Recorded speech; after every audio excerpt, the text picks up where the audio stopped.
Good afternoon and welcome to a special edition of the Rams Review podcast. And we are joined by a very special guest, a gentleman by the name of Dan Weaver, who is from the official Wolves fans Twitter social media page.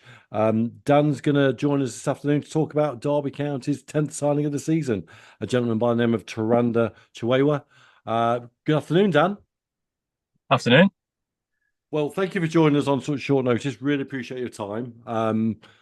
We're going to have 15 minutes talking about Derby's new signing, who actually made his debut last night in a very poor performance where we got beat by Barrow in the Carabao on penalties.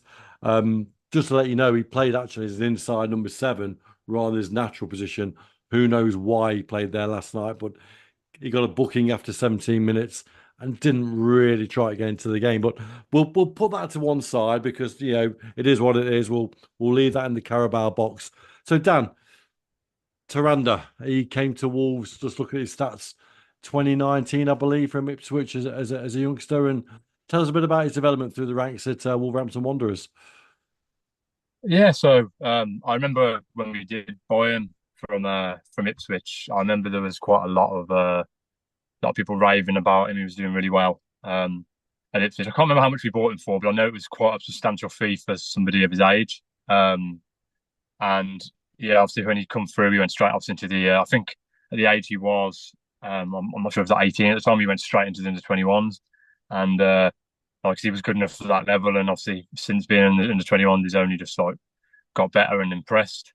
And there was a few people calling for him to be in the first team. This was before our injury crisis last season. There was a few people who like wanted to have a look at him, and obviously last season his opportunity come with injuries to Wang Cunha, Neto, like a whole front, and Balgard, like a whole front four got injured. So obviously that's a good opportunity for him to come in. And he was originally second best to Nathan Fraser. Fraser was just because he's a bit taller and like looks a bit more physical. He was kind of like second to him. But then I remember in the FA Cup game, which we unfortunately lost to Coventry, um, Fraser wasn't really in the game in the first half, and then Chirewa would come on, and he did more in 10 minutes than what Fraser did. And a lot of people were saying, "Oh, he made runs in behind. He tried to make stuff happen. He tried to take players on. He was positive." Um, and yeah, after I guess that little cameo last season of like coming on for some games and stuff like that. I think Arsenal at home as well. He come on and he did really well. Someone actually created a compilation of like his little highlights against Arsenal at home, where like for a young player he looked quite confident. So that was always a positive as well. But I think in terms of like his development, and I think somebody was lacking was a bit of physicality. Like his movement was good. He's got a good football brain. And it was just more about his physicality and can he like play more regular football, and maybe in the championship is probably the right place for him. So So just to correct myself, he actually joined you in 2023. Actually joined Ipswich at 2019, so I do apologise for that. So looking at his stats from last year, so he made a total of 8 appearances in the Premier League, 139 minutes. I believe he did. He actually start? Did he actually make his debut starting against Arsenal, or was it a cameo appearance? Because that's where I sort of first heard his name, and obviously he also had minutes in total. Looking at this, 139 minutes in the Premier League, and played against the likes of Brighton and Man City. When he was coming on, or when he played his role, what was his responsibility for Wolves on in the particular game? Was he was he joining games where it had pretty much been done and dusted and Wolves were just sort of seeing out the minutes, or was he generally put on there to try and make a change? he was trying to make a change and to give us something a little bit different because like obviously I mentioned about Fraser being like Fraser was the first sort of choice at the time. Fraser didn't really have much pace, and he was giving us something a bit different because he didn't really run in behind. Fraser was more of like a hold up man, and then Chirewa was more of getting in behind. So when we did bring him on, most games it was for him to make a difference. He didn't sit as like high up as Fraser, so he was sitting a bit deeper to get the ball. From what I noticed, in terms of his debut against Arsenal, funnily enough, I was actually on holiday for that game, so I don't remember if he did start. But I know obviously he did play, and I always go with my dad to the game. So my dad said he looked good when he come on. Um, so yeah, in terms of those 8 appearances, I think most of it was, yeah, him trying to come on, make a difference, trying to like make something happen. I think to be honest as well, like it's nothing against him, but we had not really any other option. There was no, our bench was really weak, so like Chirewa was one of the only few attacking players on there who we really could bring on fresh legs to try and make something happen. So, and obviously, like he did okay. I mean, you can't put too much pressure on the lad's shoulders. He did fine. I think, like but I said, like don't think he's quite ready for that yet, which is why I think alone is perfect for him now. So, So he scored 5 goals. I'm reading his stats here. Last year in 8 appearances for the Premier League two side, the under 21s, which is a pretty good return, really. 5 and 8. Do you think that his physicality or his current physique will be a hindrance in the championship, and you believe that he might have to put on a few pounds, or do you think that actually is in his favour with his sort of tell us what he's like as a player? Is he quick on the ball? Is he pacey? How would you easily describe him? um, I'd say yeah, relatively pacey. He's not like a whippet like a Dharma Traore or something like that, but he's pretty pacey. In terms of physicality, obviously obviously it's tough to say because in the Prem, obviously a lot of teams like to play fancy football, and I know that's rubbing off on the Championship a bit more now than it used to. But the Championship, in terms of like physicality and the way the football's played, it's not as tiki taka, nice and neat football, which and you don't get as much time on the ball. Like maybe I don't know, I don't watch the Championship as much now, but from that's what it was like when obviously we were there. It was probably I'd imagine it's still similar. In terms of him like holding the ball up and physicality, yeah, that might be probably one of his weaker points from what I've seen. Um, but obviously he's still a young lad. He's got time to come on. But I think in terms of like his pace and the way he is, he likes to run with the ball, likes to pick up the ball. He likes to do. He's got confidence for a young lad. He like I said against Arsenal, he tried to pick up the ball, get involved with the game, tried to make stuff happen. Like he was positive with it. So he's the type of player that will try and get others involved. Will run with the ball. Will try things. Like he might give the ball away a few times and things like that. But yeah, I just say he's just a confident player, a bit of pace. But yeah, his physicality might be something that could let him down at times against his big 6'5" centre halves in the Championship. That might be his not his downfall, but weak point for him. So we'll see. Yeah, looking at your website, your football development head, Matt Jackson, was saying that he's pretty much out there just for a year loan, just to sort of build him up for ready for the big time. Is that how you see it, or do you think that this will be more of a case of putting him in potentially in a shop window, or do you want us to see a future for him at Wolves and in the structure? 'Cause obviously, there's been big change at Wolves over the last couple of years, and it's obviously a rebuilding under the new management from last year. Do you see him fitting in the future?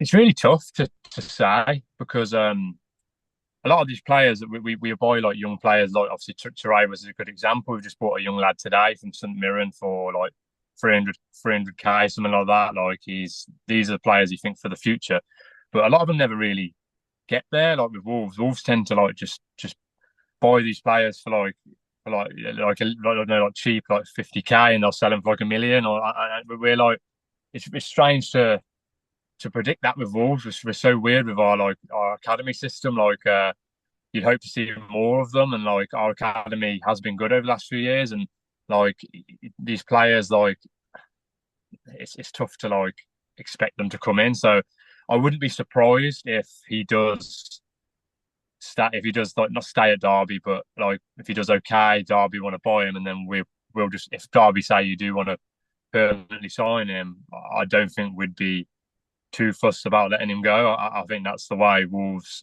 operate now. Yeah, I don't think we always say we're for the academy, but we tend to always just sell players on. So I mean, I hope so. I hope we can see him in future. Again, I hope Wolves can like look at the academy more and players like Chirewa can make it all the way through. It's always nice to see someone coming through the academy, and I know obviously he's originally from Ipswich, but spend like a year or so with us and see him into the first team. But yeah, I would if I had to say now, I'd say probably I don't expect him to make the first team, just because of the way we are, the way we ran.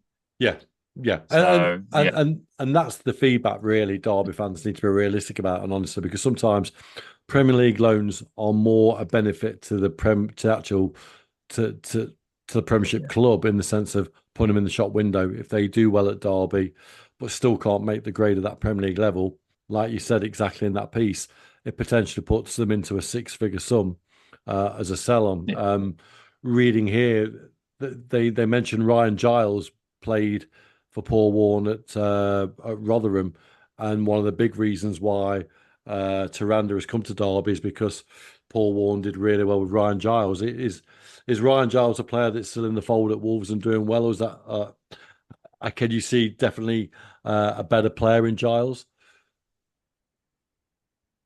um, I think Giles has improved since he's gone out on loan. Um, when he was at Wolves, he did similar to Trevor, did quite well for our Premier League two team. And then he went out, I think it was to Shrewsbury, did well there. He got like quite a lot of assists. I think he got like the record amount of assists for Cardiff as well, like last season or season before. Then he's been on loan at Middlesbrough, and he's improved as a Then when we did sell him on to Luton, Luton bought him, I think, for about 5 million, maybe Yeah, something from us. So obviously yeah.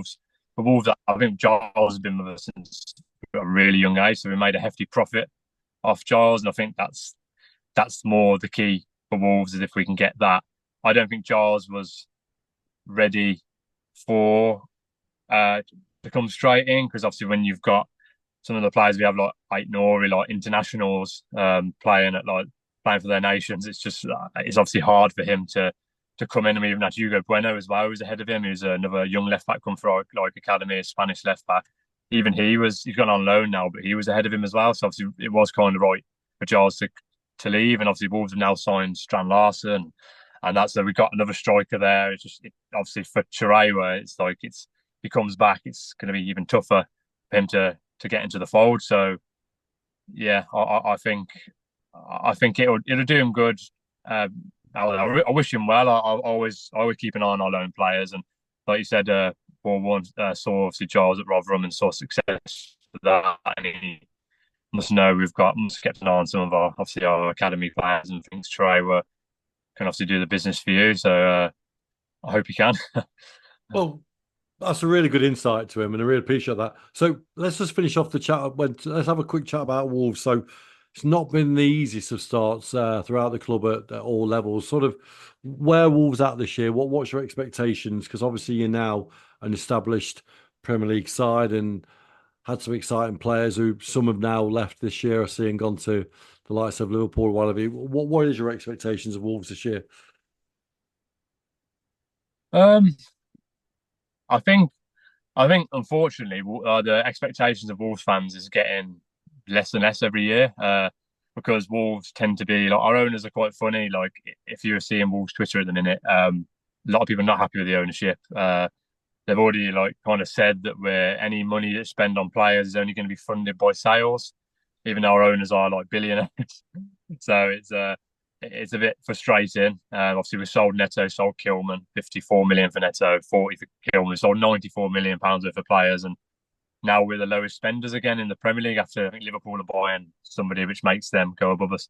So we're only spent like 20 million, and I think where's the rest of that money gone? And we've obviously sold Kilman, haven't replaced him. We've got a young Colombian centre half in Mosquera. Who is he ready? He looks decent, but can he step straight in? And it's a bit of a tough one. I mean, for me, I think if we stay up, it's going to be a good season. Like it's not. I don't expect anything from us. And obviously, to ship 6 goals to Chelsea at home, it's quite strange because we played well first half.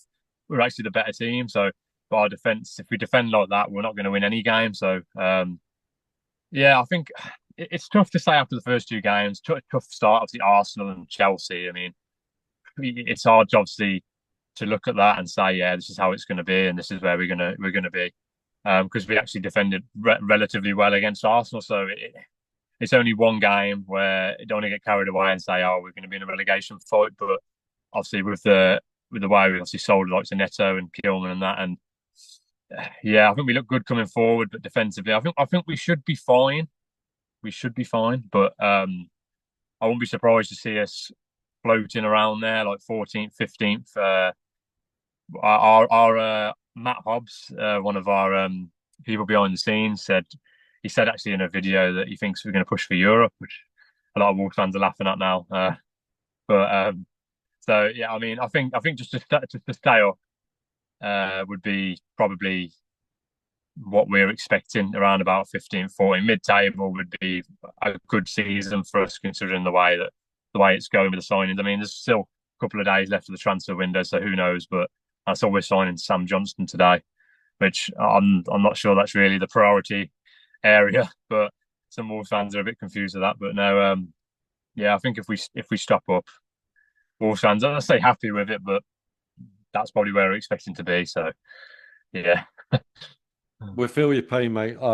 We had expectations given to us by our owner, and who's a brilliant guy, by the way. We have an amazing owner by the name of David Clowes, a local Derby lad, and he said at the start of the season that our budget would be competitive, but at the moment we're scraping in Premier League loans and unknowns, and it's worrying. And we're the same. We'll take 21st tomorrow in the Championship, survive, and then build. So, but Dan, look, I wish you all the best. I'm sure that Wolves will survive. I think the positive thing is looking at the Wolves season ahead.